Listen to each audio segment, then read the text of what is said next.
এই নে টেপি, ফুচকাওয়ালা যাচ্ছিল, তোর জন্য ফুচকা নিয়ে আসলাম, ধর। মা, মিষ্টিও এসছে, মিষ্টির জন্য ফুচকা নিয়ে এসো। হ্যাঁ, ও মিষ্টি, তুইও এসেছিস? দাঁড়া, আমি তোর জন্য নিয়ে আসছি, দাঁড়া দাঁড়া দাঁড়া, নিয়ে আসো, তারপর একসঙ্গে খাবো। হ্যাঁ আচ্ছা ঠিক আছে। এই নে মিষ্টি মা, তুইও খা, নে ধর। নে এবার খা। আমিও খাচ্ছি, খা। হ্যাঁ খা।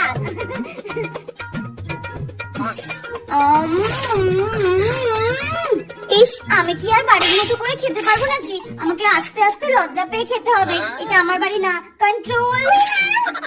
হ্যাঁ, এ কি মিষ্টি, তুই ওরকম খুঁটে খুঁটে খাচ্ছিস কেন? ফুচকা ফুচকা কোথায়? এক গালে খাবি তবে না মজা? লজ্জা পাচ্ছিস নাকি? ঠিক করে খা। না আসলে অত বড় হা করে আমি খেতে পারি না। হ্যাঁ, আমার মনে হয় ফোন বাজছে, আমি ফোনটা ধরে আসি, তোরা দোকানে খেতে থাক, আমি আসছি। মিষ্টি, আমি একটু ওয়াশরুম থেকে আসছি, তুই খেতে থাক। টেপি আর টেপির মা দুজনেই চলে গেছে, এবার আমি ফুচকাগুলো তাড়াতাড়ি খাচ্ছি, এতক্ষণ আমি খেতেই পারছিলাম না। তারপর বল, তোদের পড়াশোনা কেমন?